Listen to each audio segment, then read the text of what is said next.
What's going on? This is Nick Wyman, Outdoor Life, and today we're going to be talking about the guns that we used today for hog hunting and yesterday. So, what's your experience with 300 Blackout? Last night I was using one of the 208 grain hollow point. We're running about 1,000 feet per second. These are meant to be run suppressed. I don't have a suppressor, but I wanted the hollow point, and from what I was hearing from other people, it should work fine. And last night I had a group of hogs come up on me, and I shot at them.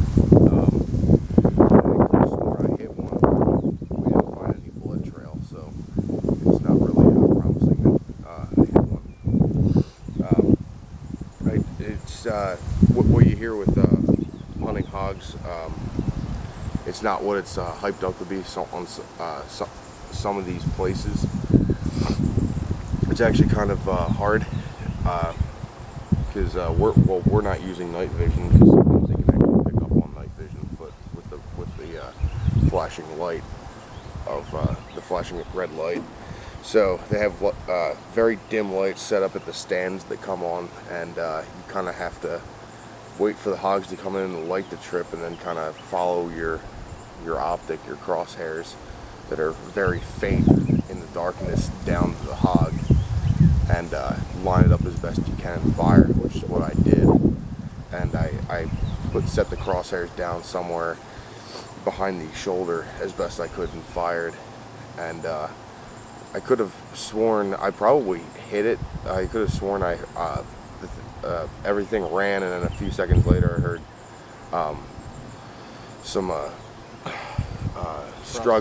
rustling and struggling around after that few seconds after most of them left, but we couldn't pick up on any blood trail. I mean, one of my buddies was saying we shoot some of these hogs, and depending on how big they are, you put a hole in them, and the fat and the callus falls over and almost seals the hole, but we didn't even find any spatter or anything, so Didn't have too much left there. yeah. But tonight, for our next hunt, I'm going to be running the Remington match ammo that won't have any issue penetrating if I do hit something, because that's 125 grain running at about 2,000 or 2,200 feet per second, somewhere in there. So shouldn't have an issue. Probably running about the speed of it, probably a little slower than 308, but still a lot faster than the Subsonics. Yeah, the subsonics. I don't even know if those are subsonic, but yeah, last night when he shot at about 11:30 at the hogs, and I was about 150, 200 yards away, but I could barely hear that shot go off. It was very faint. And this is a 16-inch 300 Blackout. Yeah, 16-inch 300 Blackout barrel, no suppressor on it. But yeah, what I'm using is a rifle here. And right here is a 7.5 by 55 Swiss, and it's a really unique cartridge. This rifle was built back in the 1950s, from what I understand from the serial numbers, and it's in decent shape. I picked it up for $400 at a gun show. It shoots really accurately. So I had this out hog hunting, and the rounds that I'm using are actually old Norma brass from about the 1960s, 1970s that I picked up at a local gun shop up in New York when I go to school there. So this is basically a 308 on steroids. So they use the same bullet for reloading, but it's just the case dimension that's different, and it's really hard to find ammo for these. But the other unique thing about this is that this was built back in the World War II, but this model particularly, this actual gun was built back in 1950s, but they did make them from 1930 all the way up to 1950s, 1960s. And so this is one of the only, this is one of the first rifles that had a box magazine. But the funny thing is, with this rifle, is that they fed it with stripper clips right here, and they would keep the box magazine in, but they would feed it with stripper clips. So no one really had extra magazines on; they just used stripper clips for it. But interesting. Magazines were too expensive at that time. Yeah. Even then, right? Yeah, but they weren't thinking about magazines. That everybody was using stripper clips back then. Another neat thing about this rifle is that the safety's right here, and it is a straight pull rifle, so it's not a regular bolt action. So you go up and it locks itself in once you slap that in, and to eject the round you just push it back. So everything's self-locking. All you go is straight forward and straight back. So up, down, that's it. And it locks itself in. And then we have the safety right here where you go ahead, pull it out, pull it to the side, and that's safe. Cocking it, and that's fire. And the nice thing is, if a round doesn't go off, you can go ahead and pull it back again and cock it, and it'll still fire again once you pull the trigger. So the only thing that I noticed yesterday about this rifle is that when you're out in a blind in pitch black dark, it is really hard to see iron sights. And I wish I had a scope on this thing. Well, you were talking about your use of night vision. Oh yeah, so I bought this at Walmart a few days ago, and this is a night vision scope that's infrared, and it has a beam right here that's about 1 watt, so not very powerful. And then it has your ocular here, and this is all digital. So you're basically, when you're looking at it, you're looking at a screen. But this does put out a beam of light, and yesterday at my stand I had a lot of wildlife, just no hogs. But I did have deer come in around 7:30, 8 o'clock, right at dark, and I was looking at them through the night vision, and the beam of light would reflect off the deer's eyes, so you can definitely count how many deer were out there. But the deer actually noticed the light in my stand, so very finicky on the deer. The deer would definitely notice it, and if they got too close and I would shine the light at them, they would definitely get spooked and run away. So definitely gonna put this away for tonight and not use it. Just gonna wait for the hogs to come in to set on the light and go at it. It's a very faint light. It's almost like a small, just like if you've ever seen on like certain devices, like a blinking light. Mm-hmm. It's not even a big light. It's just a little blinking Yeah, it's light, just, and once your eyes it's adjust, like a dim floodlight. yeah, your eyes adjust, and it just barely lights Yeah, up. because you're sitting out there in pitch black dark, and It that lo- light yeah. comes on. It really illuminates It a lot probably- of it- the pigs and yeah, everything, it and probably- everything that's around there. Probably only illuminates 5 or 10, yards worth of. Yeah. Well, is yours set going down, Yeah, mine's like up and set going. pointing down, or pointing pointing straight down, or at an angle? At an angle.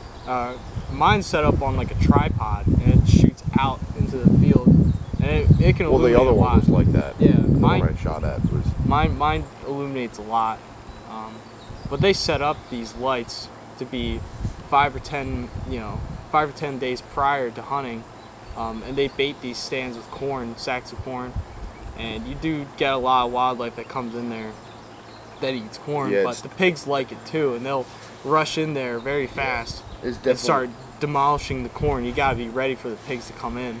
It's definitely a lot different than the other places where they almost raise the pigs and then turn them loose. These Yeah, are or actually wild yeah, pigs. these pigs are very wild, and they're very finicky with light and sound, so you gotta be very careful. Other places they go for hog hunts where you're paying by the pound or whatever, those pigs are usually trapped or raised on site, and then they're let loose, and it's just a fenced place.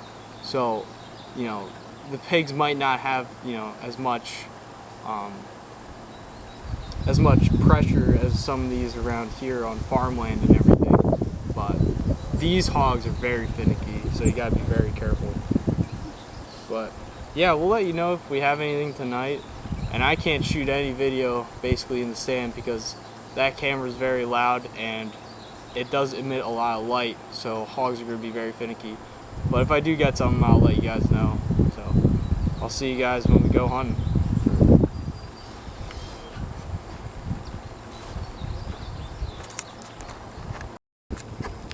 Alright, so here's a close-up of Alex's rifle.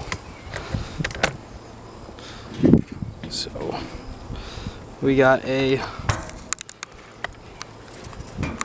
Vortex 4-16 on here, and this is a 16-inch 300 blackout, non-suppressed, the bipod, regular A2 stock, regular GI trigger, all that, Magpul sights, and that thing is pretty sick. Pretty nice rifle. And here we got mine. And this is a Swiss K31 rifle. Very interesting design and everything. I don't know if you can see that, but you can see there a Swiss symbol on there. And all these parts and everything have serial numbers on them. But I know the stock's mismatching. It's not the same stock as all the other parts. The barrel, the bolt, are all the barrel, the bolt, and the action are all the same serial number, but not the actual stock. And then it's got a very nice, unique trigger on it. It's very, very light.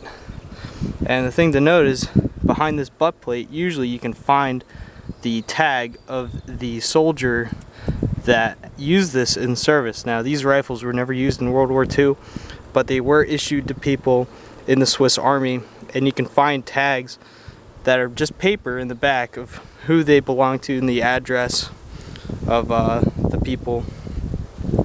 Here's that box mag too, and very interesting to note that they use stripper clips right there for the rifles, but they did have box mags also integrated into it. But yeah, there's the rifles.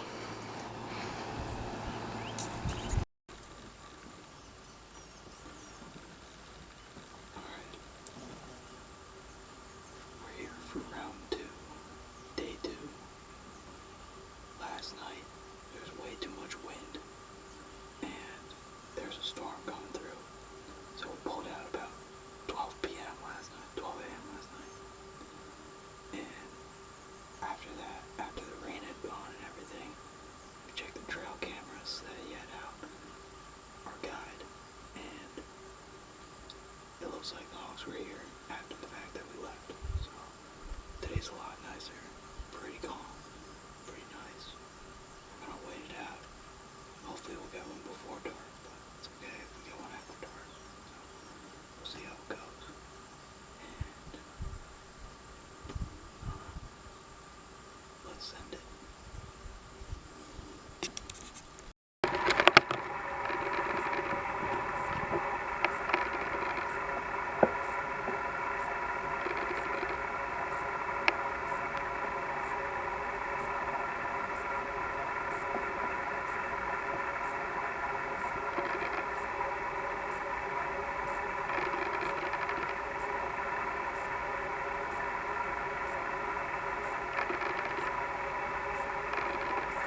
Alright guys, so I just got my first pig ever, and this is actually the second one I shot at, and the first one over there was a lot bigger, so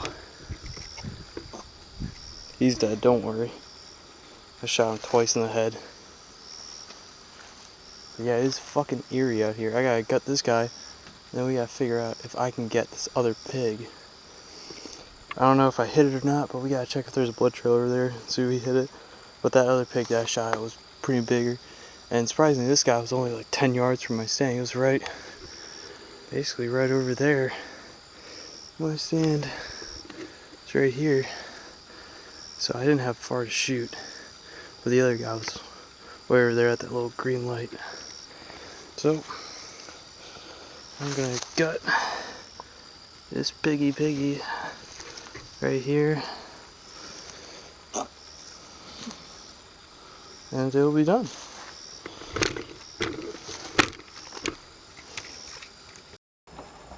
So, I just got hog number 2, and it went right down on the corn pile, and that thing dropped like a sack of corn. That thing stayed right there, so I'm goddamn happy with myself. 2 hogs in one night, that is like unbelievable. Even after I killed that first hog, I was like, oh, you know, I'm not gonna get anything else, I'm just gonna wait it out. Hopefully my brother and my dad are gonna get something. But I had 3 big hogs come into the corn pile. They're all like right out of range of the light and the trip. So the sensor. So I was, you know, having my gun ready, and they just barreled in, and I was like just ready for them, just ready to get them. And so that hog, they were just standing there for a while, and then the light sensor tripped off, and I could see 3 of them. So I aimed at one that was broadside, and I shot, and I could barely see my iron sights, because I got this old Swiss K31, and I could barely see the iron sights on it, and I was like, oh my god, I hope I get this one. And I shot, and then 2 scattered, and I was like, oh okay, because I thought there was only 2 at first, and 2 scattered, and I was like, oh okay. And then I got my light, and I was shining my light, my actual flashlight, because it has a beam on it, and I saw one was down at the pile, so I was like, oh okay, sweet. One's dropped right at the pile. And so I'm like, alright, I'm scanning. And then I look over to the side over here, and there's 2 hogs standing like 20 yards just looking at me. And I'm like, oh shit, you know, I can't even walk out right now. I was about to walk outside and check on it, but I didn't want to, because there's those 2 hogs still standing. There are 2 big hogs standing right there at 20 yards. And I'm like, alright, I can't do that. But thank God I got that hog. If you want to go on a good hog hunt, go check out Affordable Outfitters and look for a guy named Daryl. Daryl will set you up with a good hog hunt. Last night was really windy, and it was unbelievable how much wind gusts we were having, so we didn't really see anything. My brother saw some pigs and shot one, but didn't get it. And then today was really nice. It was calm and everything. And I shot that first pig, and it was nice and calm. And then we went ahead, and basically as the night went on, right now it's about 1:30. As the night went on, it was getting pretty breezy, and it's still breezing outside pretty well and gusting, so I really didn't think there was another hog coming in, but they just charged in like real hard. So in a few minutes we're going to check on that hog. I'm grabbing my pistol ready with me, because I don't know if there's any other pigs around, and I don't want to mess around with the other pigs being around, so we'll see how it goes. I'll let you stay tuned, and I'll let you check out that hog with me.